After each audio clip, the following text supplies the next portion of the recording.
there is a stone chamber at the foot of the Mount of Olives, cut into the rock of the Kidron Valley. And to reach it, you go down 47 steps into cold air that smells of oil lamps and centuries of candle smoke. The walls are black. The light is the color of honey. At the bottom, behind a screen of hanging lamps, there is a shelf of bare rock where a body once lay. Millions of people have come down those steps believing they know whose body it was. Here is what the historical record actually says. It says nothing. Not the day she died, not the year, not the city, not who was standing there, or what she said, or whether she died at all. The mother of the most thoroughly documented human being of the ancient world has no death date and no verified grave. That is not a gap in our knowledge. That is the knowledge. And yet you have seen her deathbed. Almost certainly you have. In a painting, or an icon, or a stained glass window. The apostles gathered around her from the ends of the earth, Thomas arriving too late. The tomb opened, and the body gone. Somebody wrote that scene. We can say when, and we can say almost to the decade how long after her death it was written. That is where this is going. Somewhere between the year 30 and the year 33, and the crucifixion year is genuinely debated among historians, not settled. So we will hold that interval open rather than pretend to a precision we do not have.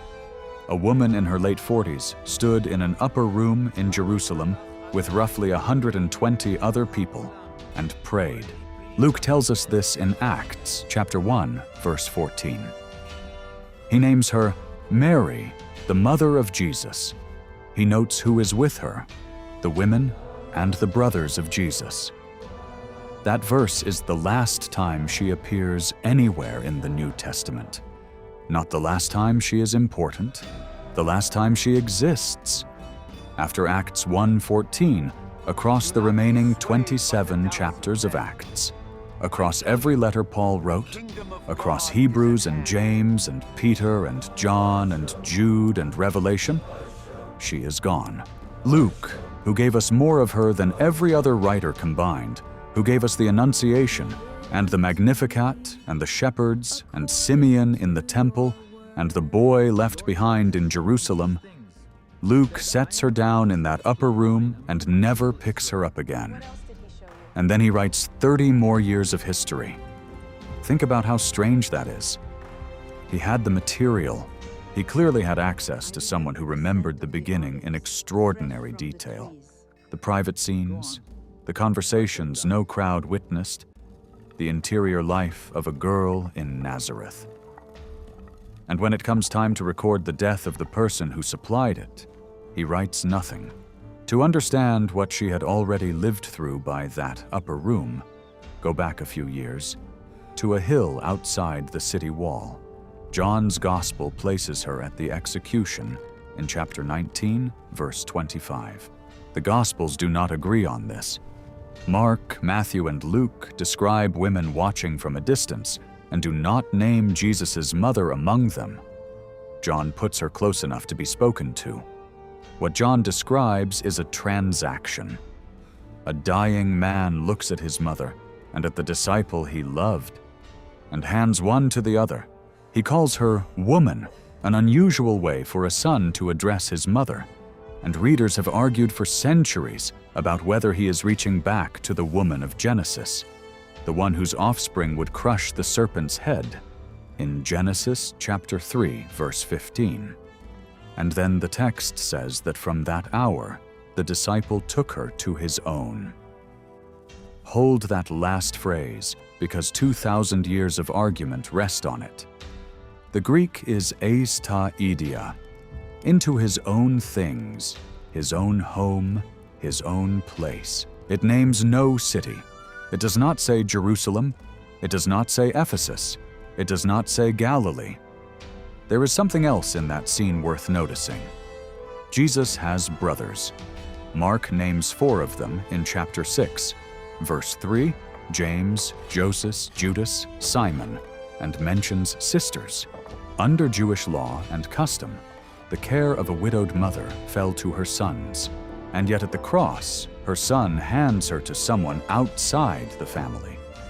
The explanation is probably in John chapter 7, verse 5, one of the bluntest sentences in the New Testament. His own brothers did not believe in him, which makes what happens in that upper room quietly astonishing. Because when Luke lists who is praying with Mary in Acts 1:14, he includes the brothers of Jesus, the same men. Something happened in that family between the crucifixion and Pentecost, something that turned skeptics into members of the movement, something that made James, within a few years, the leading figure of the Jerusalem church. And Scripture does not tell us what.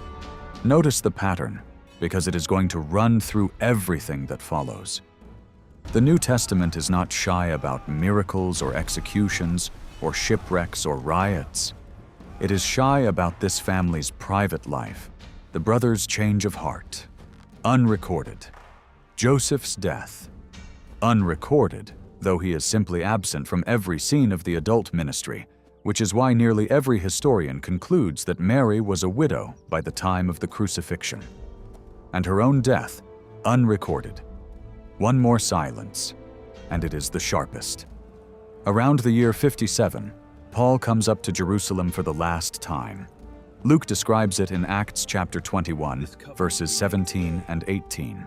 The brothers welcome him gladly, and the next day Paul goes in to James, and all the elders are present. That is a complete roll call of the leadership of the Jerusalem church, roughly a quarter century after the resurrection, written by the same author who gave us the Magnificat. She is not in the room. She is not mentioned as absent, or as ill, or as deceased. She is simply not part of the account. An argument from silence is a weak argument, and I will flag it every time I lean on one. But these silences stack up in one direction, and they stack up in the sources most likely to have known. And we can say something about the life those silences cover. She was a widow, in an occupied city, inside a movement that was poor. Luke tells us in Acts chapter 6, verse 1, that the Jerusalem church ran a daily distribution of food to its widows, and that the church argued about which widows were being overlooked. That is the world she grew old in. A shared courtyard, a common oven, bread and olives and salted fish, a clay lamp that burned about an hour on a filling. Not a shrine. A household. Before we go further, I want to ask you something, and I would like an actual answer in the comments because I read them. Is there someone in your family whose ending you do not know? Not a stranger. Someone yours. A grandparent whose last months happened somewhere you were not. A relative on the other side of an ocean, or a war, or a silence nobody in the family explains. Someone whose grave you could not find if you flew there tomorrow. Most families have one. Most of us carry a person whose ending is simply missing from the record, and we rarely say it out loud because it feels like a failure of love to admit you do not know. Tell me about yours. It will change how the rest of this lands. Now, the story you have probably heard. Let me tell it the way it has been told for 1,500 years. And let me tell it well, because it deserves that before anything else.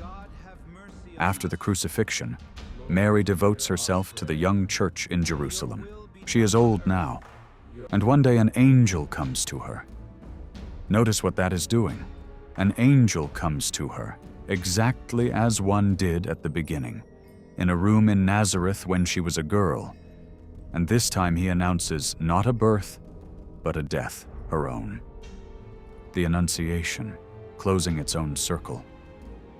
Knowing she is to die, she asks one thing, that the apostles be gathered. They are scattered across the world by now, preaching in places she will never see. And they come, In the fuller versions of the story, they are carried in on clouds, lifted out of India and Egypt mid-sentence, and set down at her door within the hour. She says her farewells. The women wash and prepare the body.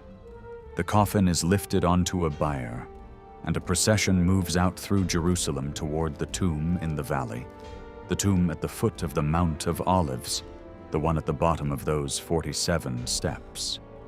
They lay her inside. The apostles sit down outside the entrance to wait, and then Thomas arrives late. Thomas, the one who missed the room the first time, the one who demanded to see the wounds, arrives after the burial and asks for the tomb to be opened. They open it. The body is gone.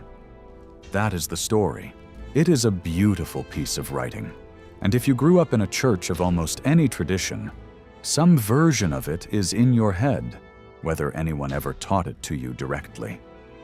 Now the part nobody puts on the wall next to the painting. Not one word of that account can be traced earlier than the 5th century. The texts are these. There is the Book of Mary's Repose, surviving mostly in Ethiopic, which scholars treat as one of the earliest strands.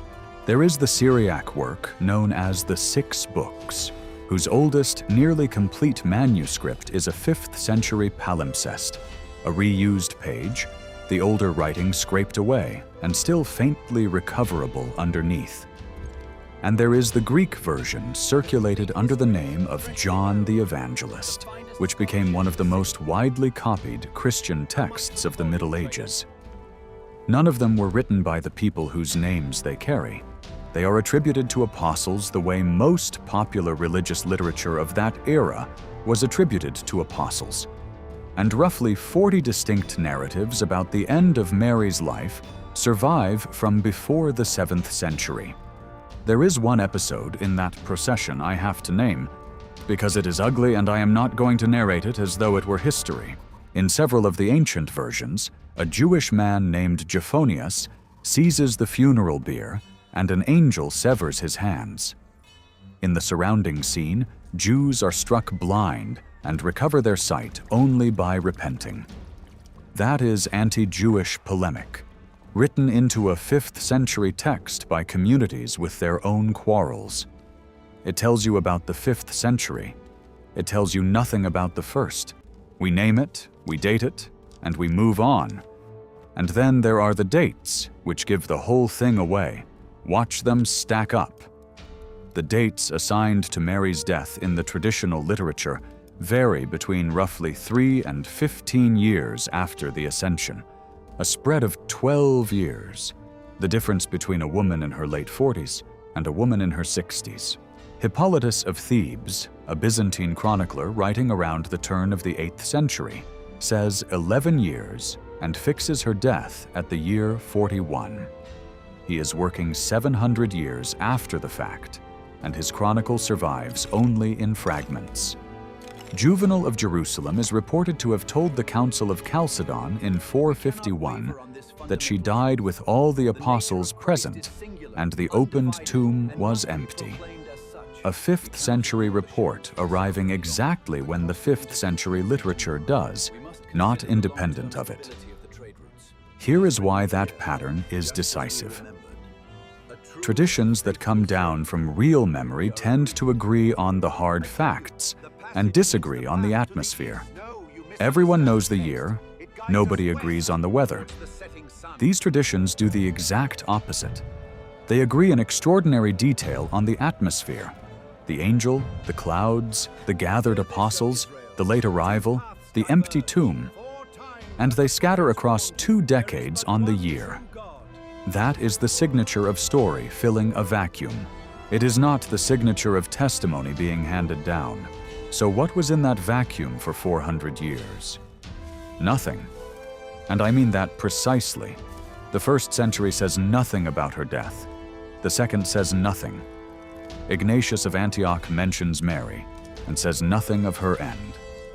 Irenaeus of Lyon builds an entire theology comparing her to Eve, and if there were a glorious death or a known tomb, He had every reason to use it.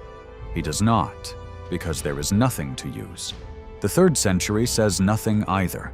Not Tertullian and not Origen, one of the most exhaustive readers in Christian history, who wrote commentaries on nearly everything. Outside the church, it is worse.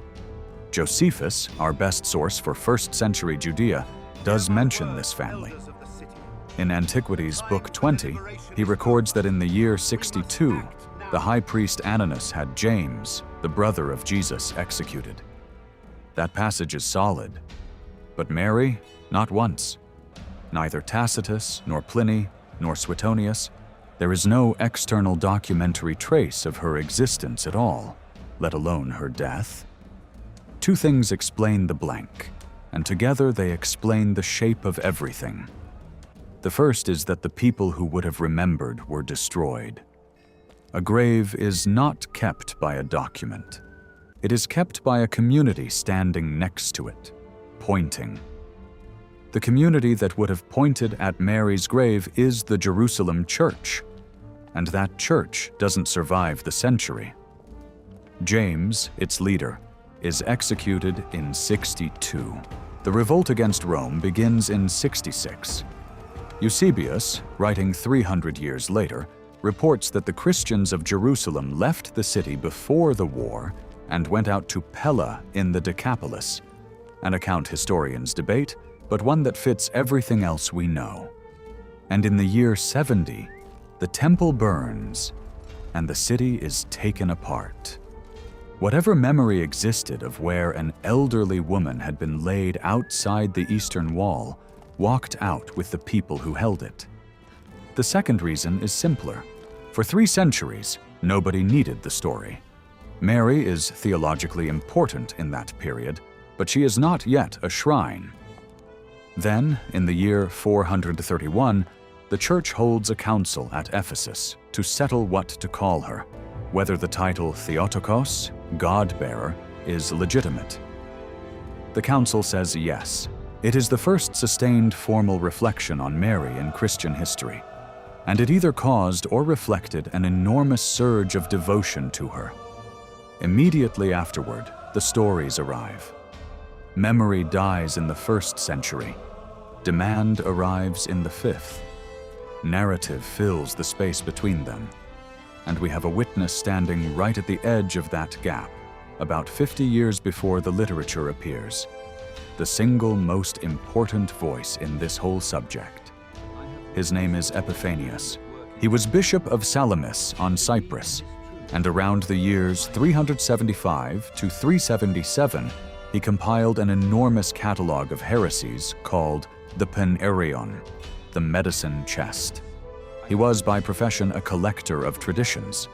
If a tradition existed anywhere in the Christian world, Epiphanius was the man most likely to have heard it and to write it down. In section 78, he takes up the question of what happened to Mary, and he tells anyone who doubts him to go and search the scriptures themselves. They will not find her death. They will not find whether she died.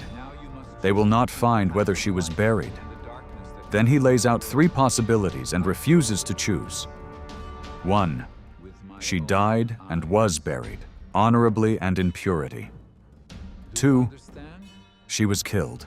And here he reaches for Simeon's prophecy in Luke chapter 2, verse 35, the sword that would pierce her own soul, in which case her name belongs among the martyrs. 3.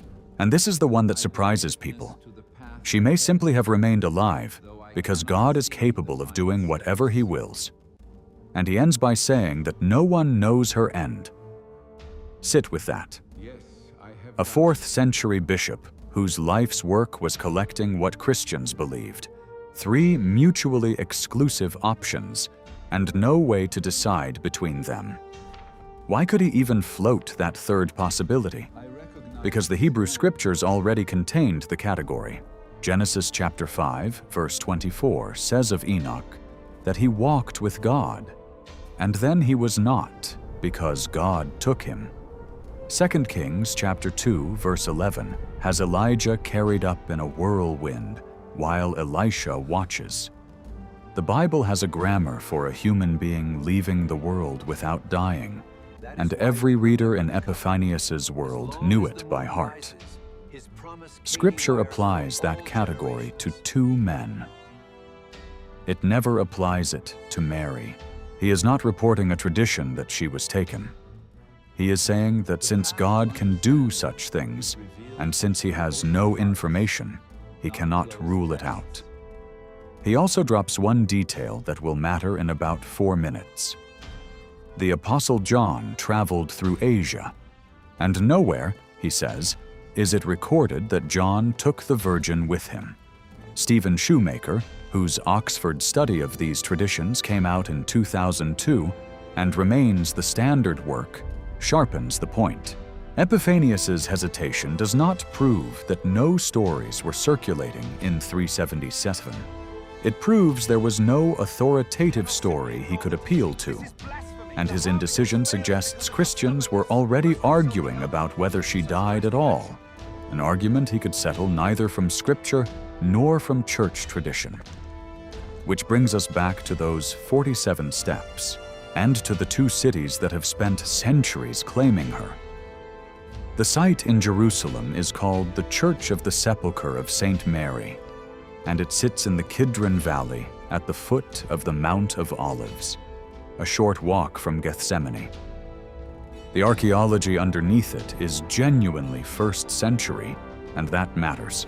The slope held a Jewish cemetery of the late 2nd Temple period, chambers cut into living rock, with arched recesses and narrow burial shafts driven into the walls, exactly the burial architecture used by Jerusalem families in the decades on either side of the crucifixion.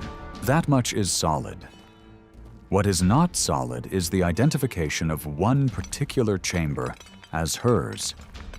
At some point, the rock around a single chamber was cut away to isolate it as a freestanding structure, conventionally credited to 4th century imperial patronage, though the attribution is debated.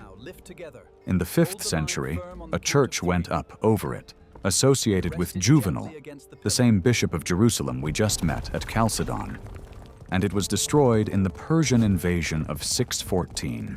The earliest surviving eyewitness notice of a Marian shrine here comes from a pilgrim from Piacenza, writing around 560 to 570.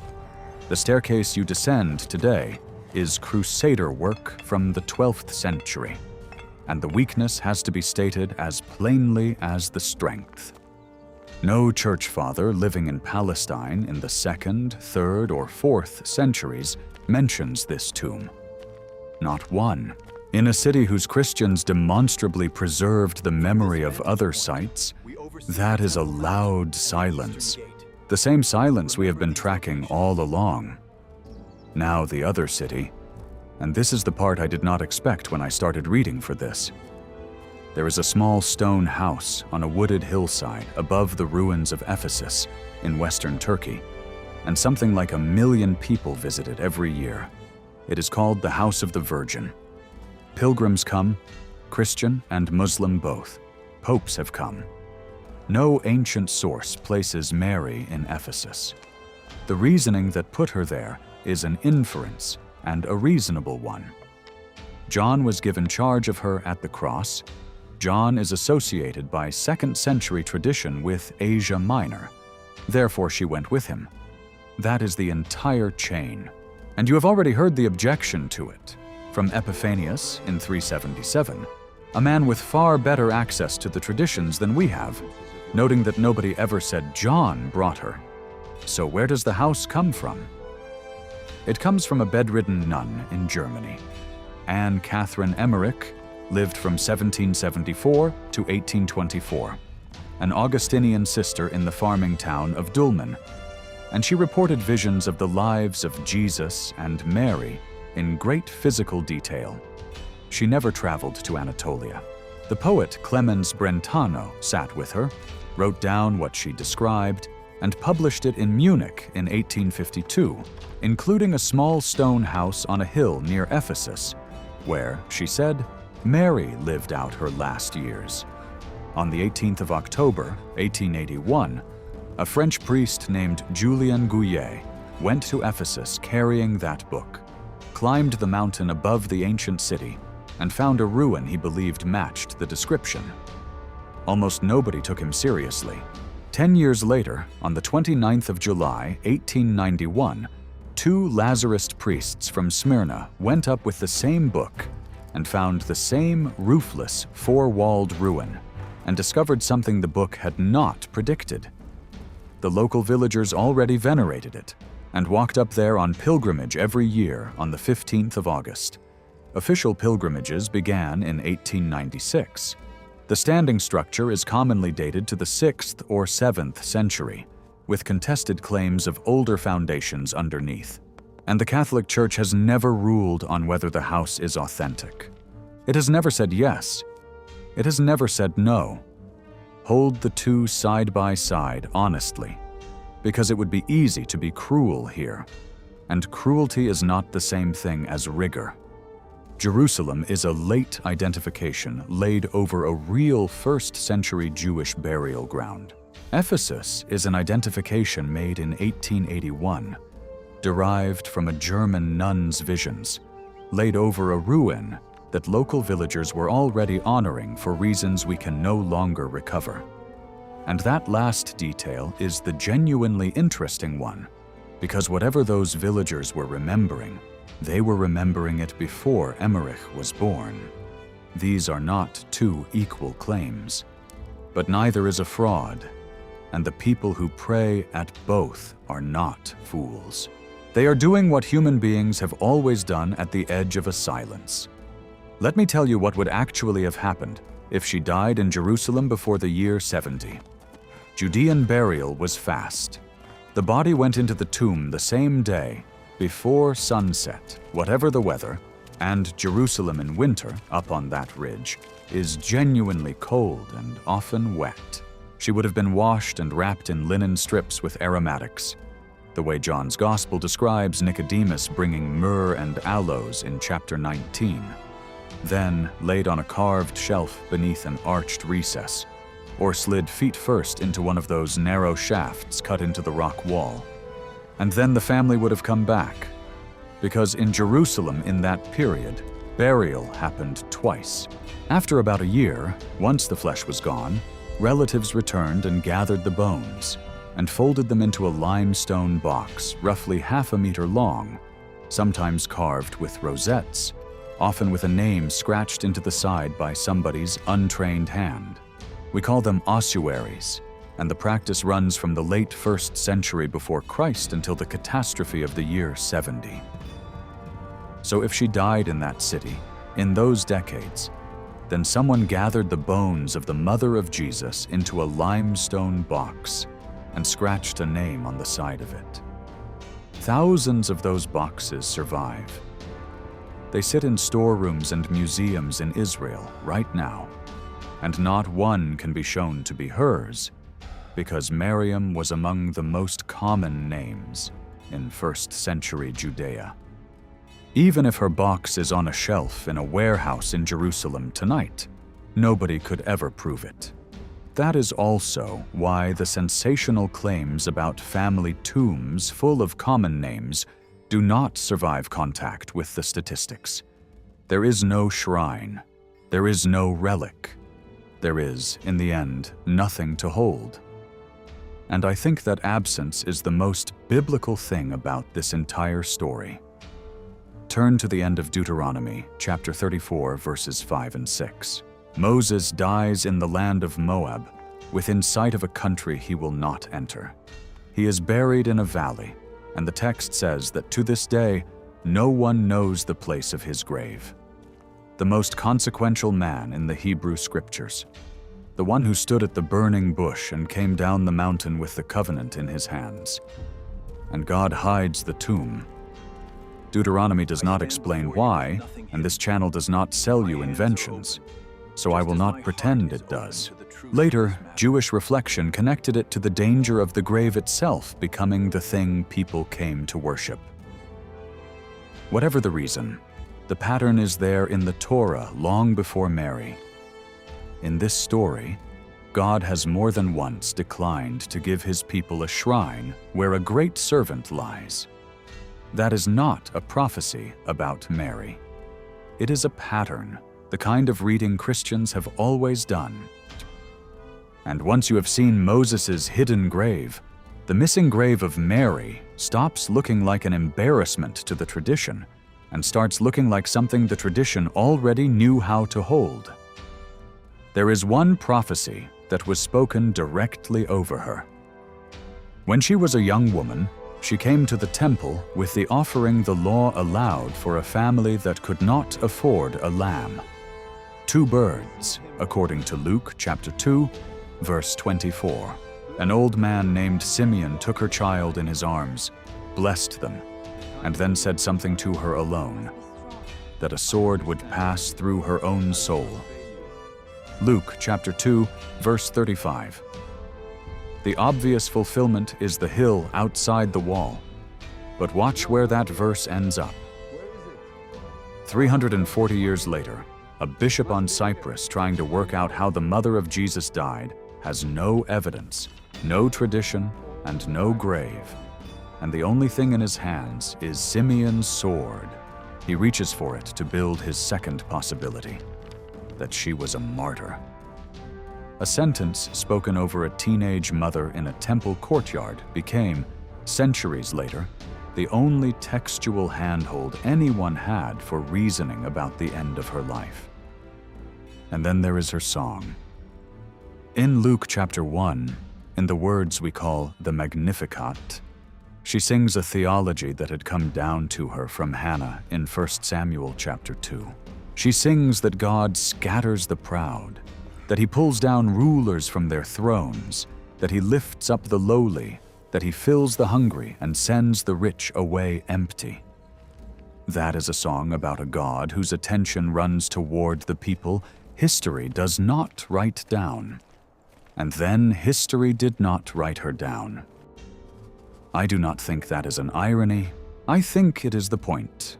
Hebrews chapter 11 runs through the great catalogue of the faithful and arrives near the end at a group with no names at all, people who wandered in deserts and mountains and caves, of whom the world was not worthy, and who died without receiving what they had been promised.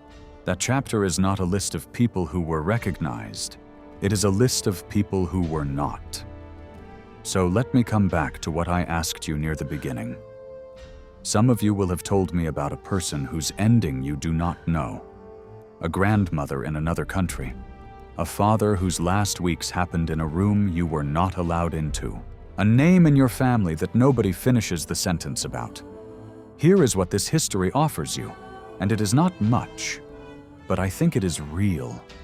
The mother of Jesus of Nazareth died somewhere, on some day, and was almost certainly laid in a rock chamber by people who loved her.